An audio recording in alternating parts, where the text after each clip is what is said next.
Felicia Jones from Keep Up with Mrs. Jones, and I am here with my friend Miss Shawn. Hey! Hello, hello! So we are coming to you live from FinCon, and we're going to talk about the ups and downs of building a money coaching business, because we are in the house with money nerds, so why not talk about it? Why not?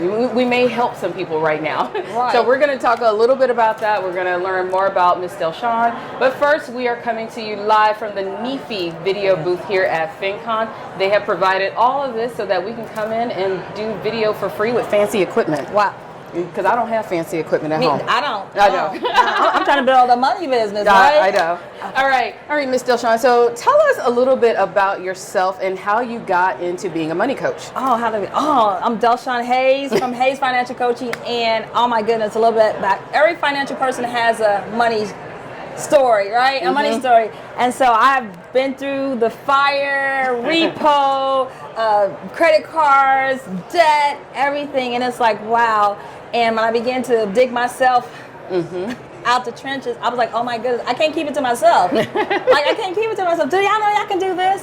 And as I began to share, I was like, oh, I can turn my passion to helping others. I can turn it into a money business. Okay. All right. So when you first started, so what year did this journey start? 2009. 2009. So what was the bottom of the pit for you? The bottom of the pit that I had to close my first brick and mortar. Ooh, that hurts. I had a store. My mother passed away.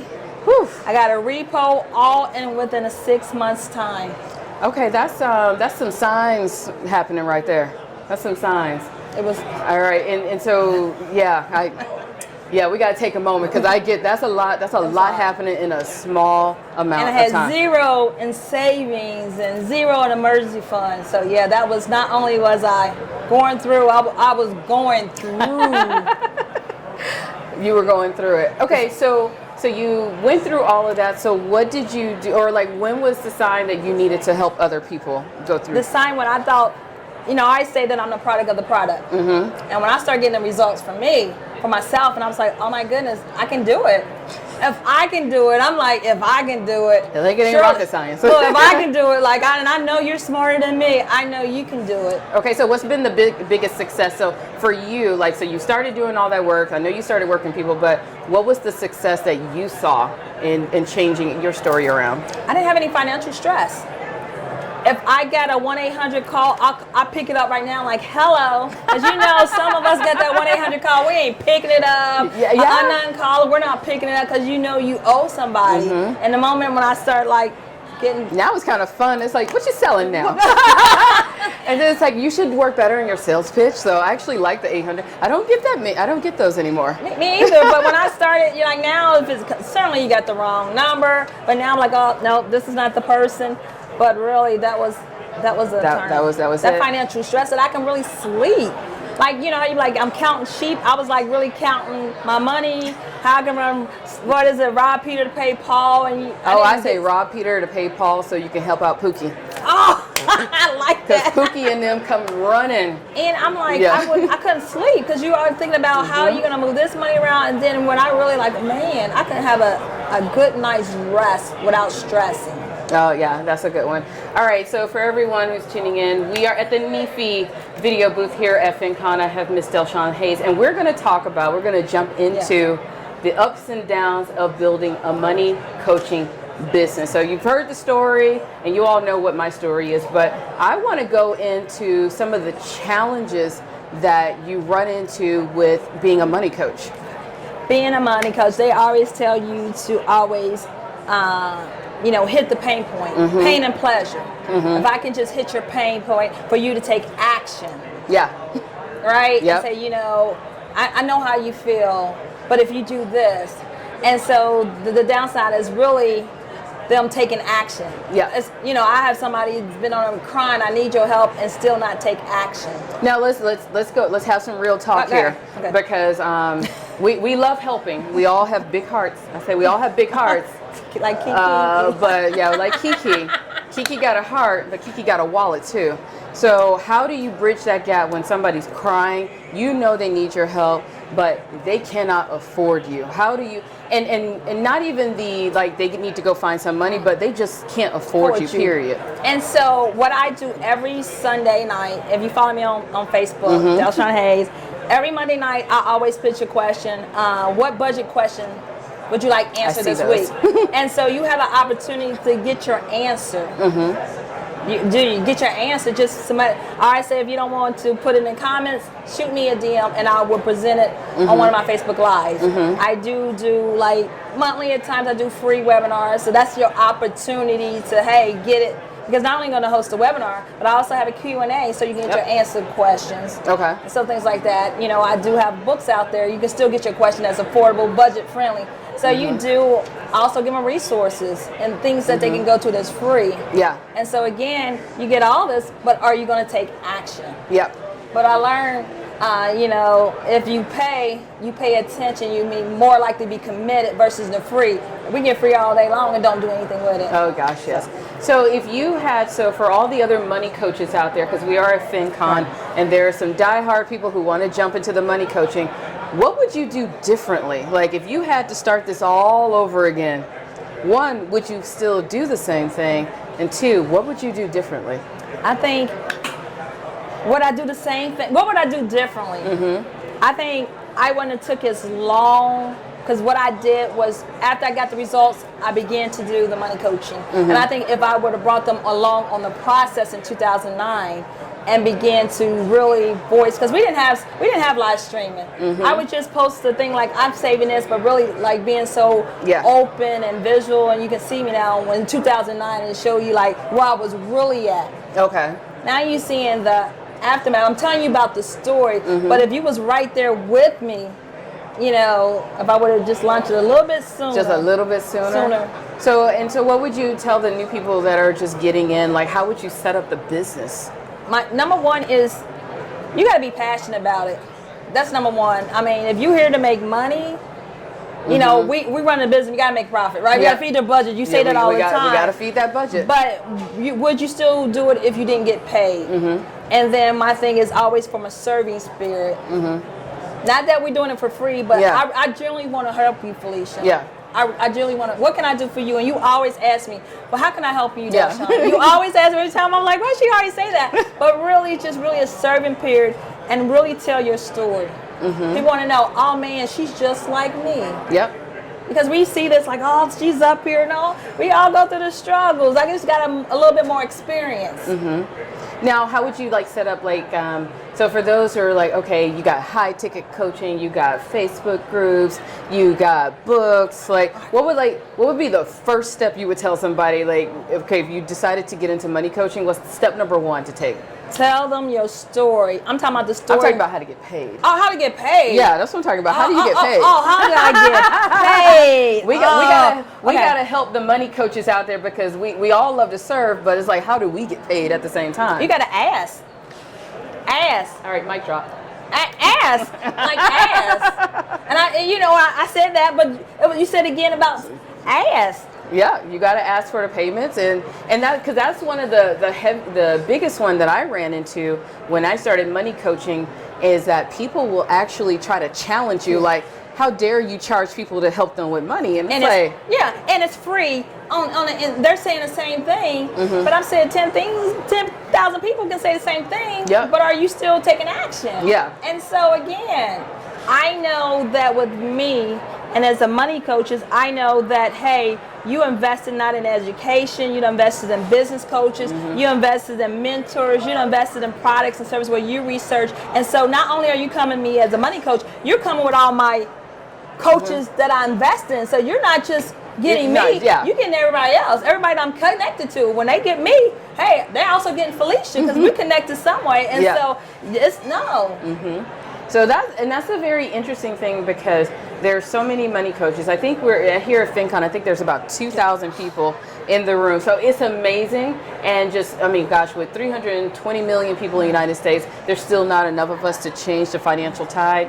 But we got so many people that are so passionate, but sometimes passion gets in the way of running a business. So what are like some things that you've learned about running the business? Like, you know, I mean, confidence is always one of them, but like, what have you learned about running a business? I think running a business is as far as collaboration. That's a good thing because you want exposure. But when you do so much exposure for free, now, you know, you want your street cred, right? You want to know, like, hey, I serve as an expert. I don't think that we all expect, but, you know, we're good at what we do. I just say I'm a guru, you know. But at one point when you kind of say, hey, no, I'm worth getting paid. You know, we want exposure, but at one point it's like, you done paid your dues at one point that I can't do it for free. So how long does paying dues take? Because that's a touchy one, because we have speakers, we have people, and some people say you got to speak free for 200 times, or you got to coach 200,000 hours. So how long does dues take to be paid? I think the dues depend on you, what your value is. Know your worth. Know your worth. At one point, it's like you got to know when, like Kenny Rogers, got to know when to fold them, know when to walk away. Okay. And so you just showed your age right there.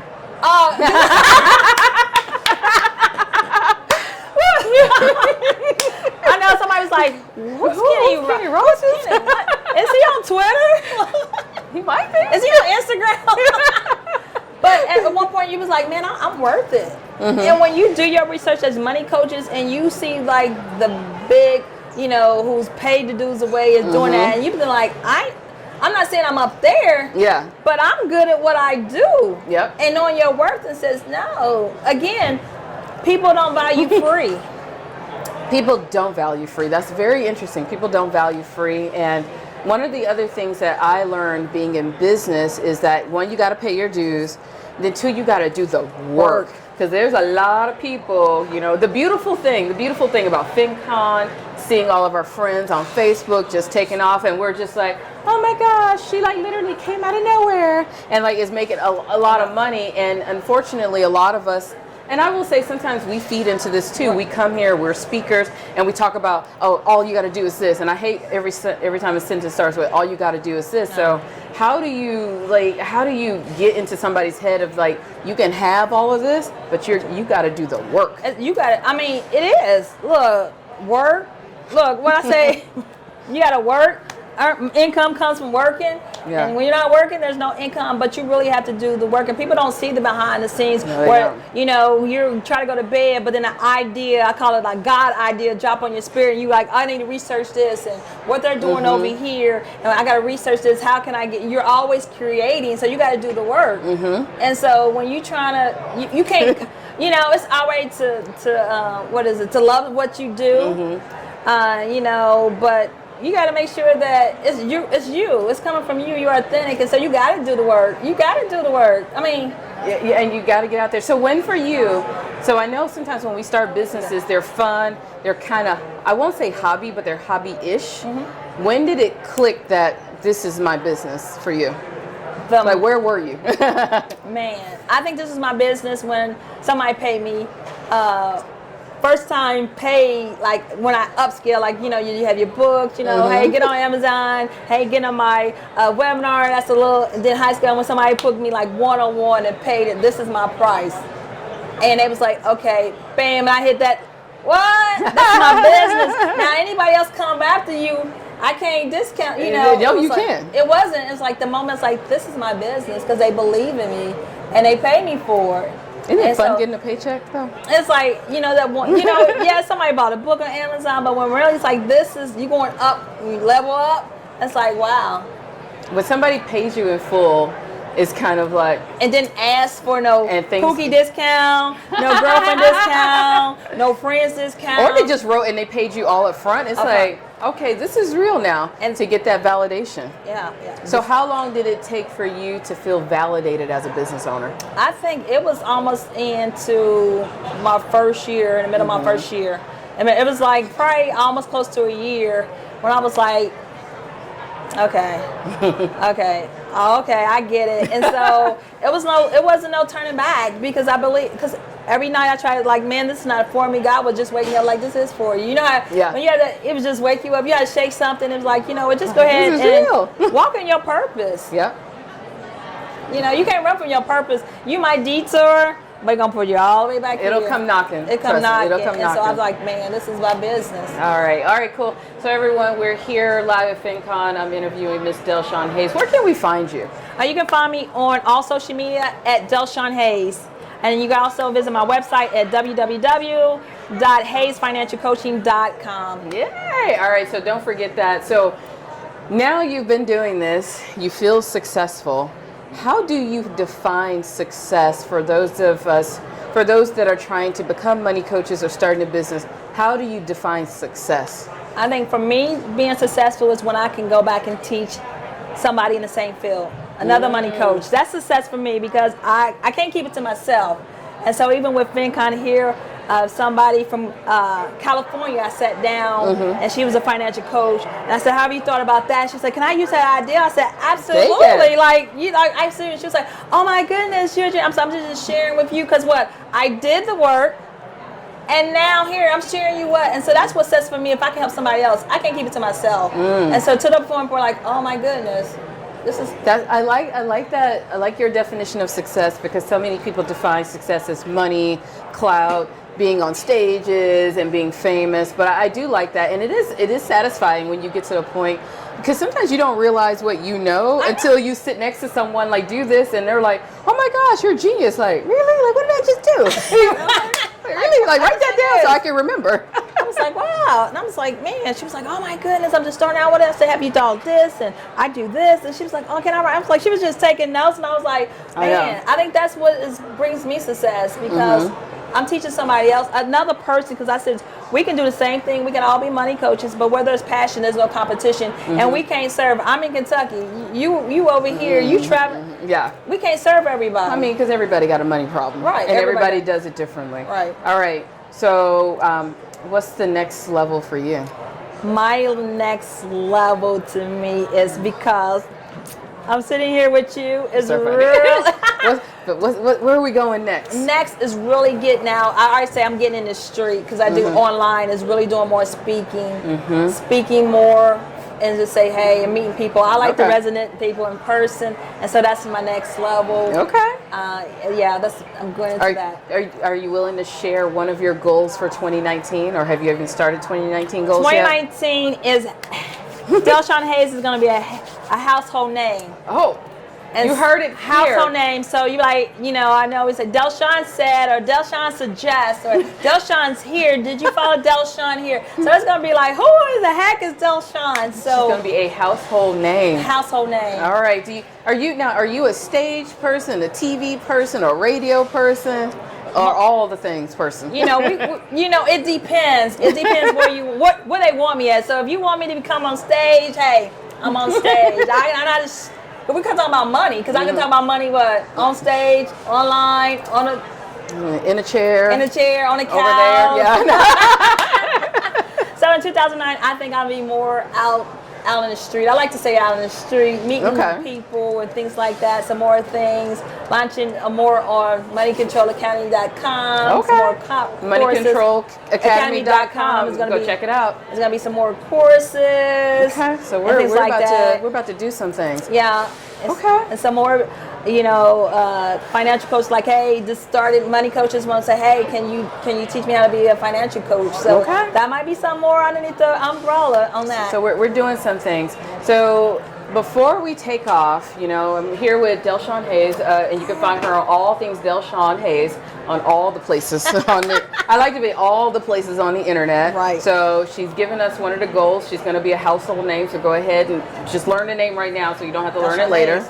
We got some goals now. What were what was one of your big takeaways from FinCon, and what are you going to work on toward the next FinCon? I think the biggest takeaway that I took out FinCon is making video. Video is everything. Even though I do a Facebook Live, but I don't have to just stay there. Yep. You got YouTube. Another big thing was also podcasts, and I thought about how busy I'm not busy. I'm full. Because people are like, oh, you too busy now. I can fit you in. But it's like where you want to focus. And so, full and focused. And I says, well, I'm thinking about, I love podcasts. Like I can do dishes and listen to. And so I was like, you know what? I like to talk hey, it's time to get a Well, why podcast not? out, right? And so that was a big takeaway, is that, and just really meeting new people. Okay. And so it's great to connect with but I met like, I think about Tons of 75 new I know. people. I'm like, new people that I've never 75 met. new friends. That's what I call new friends. New friends. Last year I was calling everybody cousins. So like, my new cousin. Somebody called me today like, hey, cuz. I was like, oh. But I think that's what meeting new friends. All right, so this has been so much fun. Yeah. So for all of our aspiring money coaches out there, what's one takeaway that you would give them, so they can remember forever when they're launching their business? One takeaway is, if you can just reach one person, that one person will reach 10 other people, and it will have a domino effect. Sometimes we want to reach 100 people at one time. If you could just start with one, and if you're passionate about it, that one person will make you feel like you're on the top of the world. I know. And making sure when you get your clients to see that aha moment, it only takes one. I'm telling you, this is what you need, but you can't run from your passion. Yeah. If this is what you're passionate about, do the work, stay committed, and stick with it. Okay. This has been so much fun. Thank you for being here. And thank you for all having for me. watching. So I always say, like, one more time, but give us a fun fact about you. Fun factor, I'm scared of cats. If you don't invite me to your house, but invite me to your house, but don't invite, because if I see a cat, I might break something, and I can't pay for it. I'm terrified of cats. That's I'm terrified. It's not that I'm terrified. That's fascinating. I'm terrified. I heard I don't like cats. No, I'm allergic. I'm terrified of cats. I'm terrified of cats. Oh. That's a fun factor. Like, for real. That is a. These little small, they're so. I'll break everything in this FinCon. So yeah, that's a fun factor. Okay, that's an interesting one. All right, thank you for sharing. Thank you for having me. Yes, it's fun. We should just end it there. All right, everyone, thank you so very much for watching this very special interview with Ms. Shawn Hayes. So please go help her become your household name next year in 2019, and we'll see you next year. Oh my gosh, at FinCon, and just see how much of the world you've taken over. Yes. All right, thank you so very much. Take care. Happy budget.